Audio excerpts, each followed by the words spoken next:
Kalau Anda dapat omset besar, tapi Anda tidak punya untung, itu sama aja bohong. Tetot, ya. Percuma Anda punya bisnis. Ya. Hai Sobat Sukses, ketemu kembali dengan saya Desi Darta. Kali ini saya akan membahas topik mengenai ngurusin pajak nggak penting. Apa yang penting selain pajak yang perlu Anda ketahui ya setelah yang satu ini.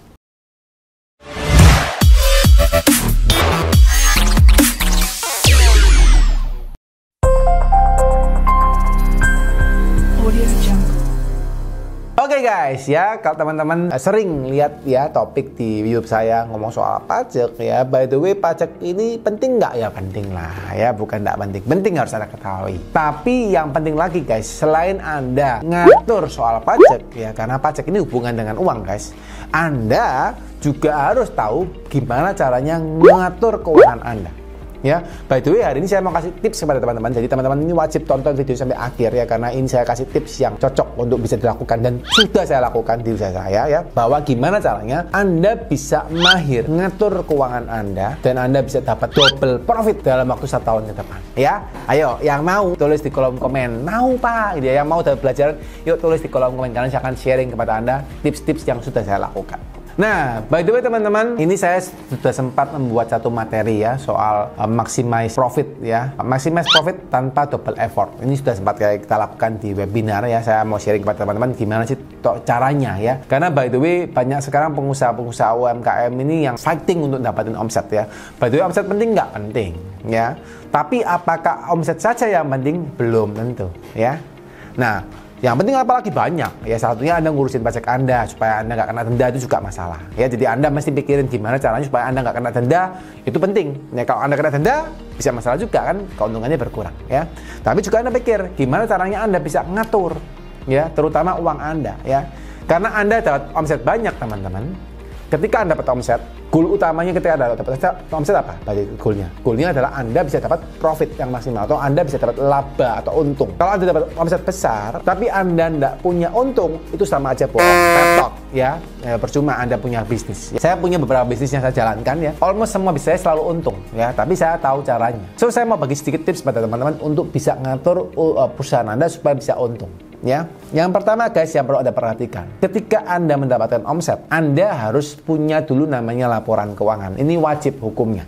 Ya, jadi Pak, laporan keuangan itu apa? Nah, Anda boleh cek ya. Jadi kalau kita udah pernah buatin materinya malah gitu ya, materi course-nya namanya Mahir Accounting 30 hari gitu ya. Itu tentang bagaimana Anda bisa membuat laporan keuangan dengan simpel ya. Anda bisa memahami cara membuat laporan keuangan. Nah, by the way, Anda harus tahu dulu Anda membuat laporan keuangan. Karena kenapa? Kalau Anda nggak punya laporan keuangan, akan mengakibatkan Anda itu nanti tidak bisa melihat apakah usaha Anda ini benar-benar untung atau enggak. Nah, by the way, banyak pengusaha yang tidak memiliki laporan keuangan atau tidak menerbitkan laporan keuangan tepat waktu. Jadi laporan keuangannya munculnya 3 bulan atau 6 bulan berikutnya. Nah, ini masalah besar guys. Kalau seandainya Anda tidak memiliki laporan keuangan yang tepat waktu. Jadi laporan keuangan ini wajib ada ya, laporan laba rugi neraca ya. Tujuannya laporan laba rugi itu untuk mendapatkan Anda tahu ya berapa profit Anda. Neraca untuk tahu Anda ini sekarang uangnya di mana saja. Ya, kondisi uang Anda di mana saja. Setelah Anda tahu Anda punya laporan keuangan, maka sekarang kita harus tune up ya. Nah, ini cara tune up-nya gimana ya? Cara tune up-nya gimana? Ketika Anda tahu, oke, sekarang saya punya laporan laba rugi nih, ya, laporan laba rugi, saya itu bisa mendapatkan keuntungan dari laporan laba rugi itu sekian persen. Maka Anda mesti cek, apakah laporan laba rugi ini sudah cukup komprehensif atau enggak? Apakah keuntungan Anda sudah cukup baik atau enggak? Banyak pengusaha teman-teman, kalau misalnya Anda masih omsetnya di UMKM gitu ya, masih 4,8 miliar per tahunnya, mungkin biaya Anda nggak terlalu besar. Tapi semakin Anda besar, bisa jadi biaya-biaya Anda ini semakin bengkak. Nah, ini yang kadang-kadang kita sebagai pemilik usaha nggak pernah ngecekin, nggak pernah lihat kondisinya. Oh, ternyata biasanya ini terlalu besar, biasanya terlalu gendut nih, terlalu boros nih. Nah, ini Anda kadang-kadang nggak kelihatan di sana. Sering kali kita lihat, misal saja contoh ya teman-teman ya. Biasanya orang itu kalau di perusahaan ya, mereka ngeliat, oh tambah orang. Saya ini kelihatannya lagi butuh orang Pak. Saya kelihatannya orangnya kurang ya. Terus Anda nambah orang. Ya, ini by the way saya juga ngalamin, ya, dan banyak teman yang ngalamin.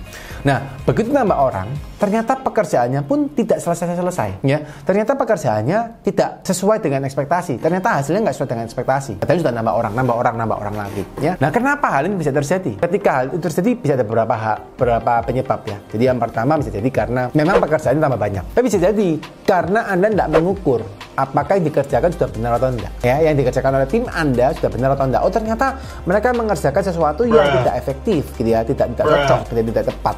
Mereka mengerjakan sesuatu yang tidak menghasilkan, ya, malah mengerjakan sesuatu yang ibaratnya impact-nya kecil, ya, tapi effortnya besar. Nah, ini yang perlu Anda perhatikan. Anda mesti list lagi.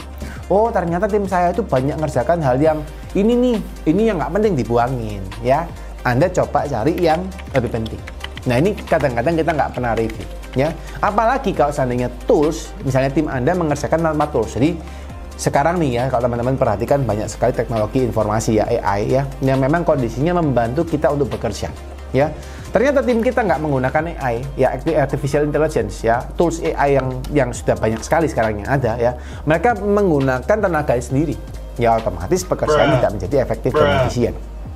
Nah, itu yang kadang-kadang kita nggak pernah lihatin. Oh, kelihatannya tim saya ini ada 100 orang, 500 orang, 1000 orang ya. Tapi Anda nggak tahu mereka kapasitas load-nya mereka seperti apa. Ya, maka teman-teman Anda perlu namanya KPI. Ya, by the way tempat kita sudah siapkan namanya tools ya, e-course untuk Anda mahir membuat KPI perusahaan. Jadi Anda perlu lihatin gimana caranya Anda bisa membuat KPI dengan baik untuk tim Anda. Ya. Nah, setelah itu guys, kita lihat apa lagi? Misalnya ya, kalau ngomong di paling besar biasanya biaya gaji dan kawan-kawan. Yang lain apa misalnya? Oh, ternyata ada biaya rumah tangga kantor. Nah, ini juga kadang-kadang yang sering boros, ya. Atau biaya entertainment. Nah, itu juga yang kadang-kadang sering boros. Nah, itu Anda mesti perhatikan. Biaya-biaya apa dalam perusahaan Anda yang memang kondisinya itu besar, tapi tidak tepat sasaran. Anda harus checklist, dan akhirnya Anda mesti lihat bahwa ini gimana caranya untuk menekan biayanya. Nah, yang berikutnya guys, kalau kita nyampe ke laporan keuangan selesai, di laporan laba rugi, Anda coba lihat di bagian neraca. Nah, di bagian neraca guys, itu banyak sekali komponen yang perlu Anda perhatikan. Ya, semisal banyak perusahaan yang dia itu memiliki omsetnya besar, untungnya besar, ya, tapi uangnya nggak ada. Nah, ini yang perlu teman-teman perhatikan. Ya, uangnya kok nggak ada, mau buat pengembangan nggak bisa, ya. Nah, maka teman-teman perlu perhatikan, oh ternyata apa yang salah dari sana. Misal saja, Anda lihat, oh ternyata perusahaan Anda itu terlalu banyak stok. Nah, ini juga bisa jadi satu pertimbangan buat teman-teman bahwa stok ini perlu Anda perhatikan. Nah, saya pernah dapat satu kasus di lapangan teman-teman ya, waktu itu di klien kami di luar pulau waktu itu, di mana klien kami ini memiliki stoknya banyak banget. Dan bahkan teman-teman, stoknya itu sampai meluber. Ya, meluber maksudnya gimana? Stoknya itu nggak masuk dalam gudang guys, ya, karena terlalu banyak stok, ya. Dan bahkan yang keren lagi, ya, tapi cukup menggelitik kami adalah apa?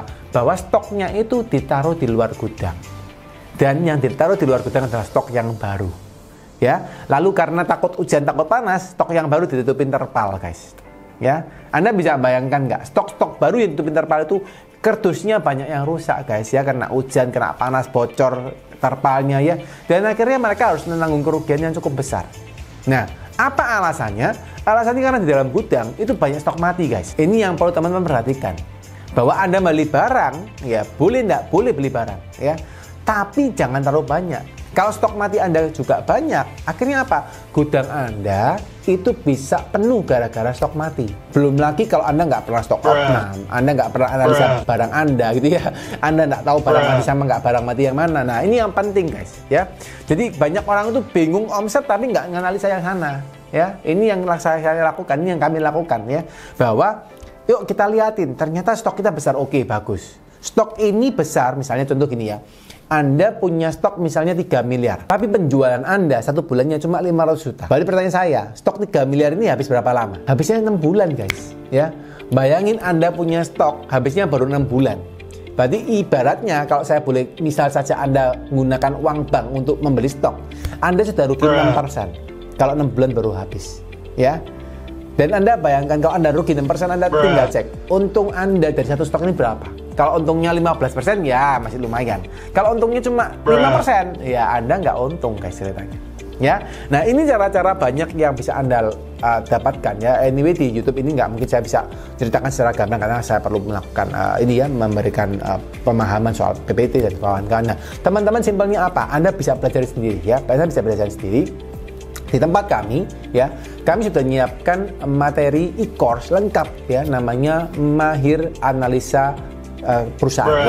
Mahir Analisa Keuangan Perusahaan ya. Jadi bagaimana Anda menilai kesehatan perusahaan Anda melalui laporan keuangan. Anda bisa cek linknya di deskripsi ya. Jadi Anda boleh lihat, itu kami ajarkan supaya Anda apa? Supaya Anda bisa mencut up, menaikkan profit Anda ya, menaikkan profit Anda. Cuma Anda tinggal lihat dari laporan keuangan. So pelajarin guys, itu sangat penting untuk Anda ya. By the way, itu tekniknya. Semoga teman-teman juga bisa paham ya. Dan saya yakin dan percaya teman-teman mungkin ada pertanyaan, silakan Anda drop di kolom komen ya, nanti akan kita bahas ya. Saya akan jawab juga semaksimalnya. Dan kalau misalnya teman-teman ada mungkin hal yang ingin tanyakan secara personal, Anda juga boleh DM di Instagram saya. Saya akan coba lebih gampang jawabnya di Instagramnya. Kalau itu saya akan coba usahakan semaksimal mungkin untuk menjawab di Instagram ya. Sekian video dari saya. Jangan lupa untuk like, subscribe dan komen ya, dan share video ini ya. Sukses selalu buat teman-teman sekalian dan salam sehat luar biasa.